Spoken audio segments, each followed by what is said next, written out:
And that said, West Texas has been seeing a lot of lack of rain, and in addition, firefighters are responding to more and more grass fires during this wildfire season.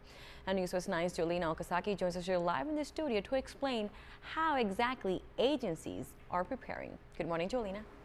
Good morning, Roxette. Well, local firefighters work with the Texas A&M Forest Service, and they monitor where they expect to see those high winds. Now, because our area has experienced drought, well, it's resulted in firefighters responding to several grass fire calls. It can start with something small. Over this winter, we've had a real dry season, and we're getting back into our drought period. The winter in West Texas brought several cold fronts recently, and with it comes high winds, because even with cooler temperatures, humidity drops and leaves vegetation even more dry, adding fuel to the wildfires. The field moisture, and the drier the fields get, the more ramped up we get. So if we see a local area responding to more and more calls, then we take a closer look at that area and maybe move resources over in that area. The Texas A&M Forest Service works close with the National Weather Service to monitor areas across the state and find where they can expect to see more grass fires. And that's where we move our resources to, so we're ready. And that's why they also work with fire departments to provide extra resources when necessary. What we'll typically see is our high fire danger will begin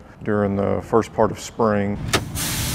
Just this year, Odessa Fire and Rescue has responded to more than 91 grass fires.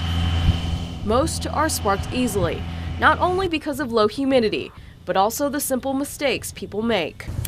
Some of the causes we see can be the wind blowing highline wires together. They'll arc, cause fires underneath the highline wires, cigarette butts being thrown out windows, trailers dragging chains, vehicles throwing sparks. High winds can spread those hot spots, making grass fires ignite quickly. So whenever that happens, firefighters use proper equipment. Our tankers are off-road trucks. They're designed specifically for being in grass, tall brush. They maneuver and operate just tremendously. The good news is after months of no rain, West Texas may see some rainfall soon, which could put an end to those grass fire calls from spreading like wildfire.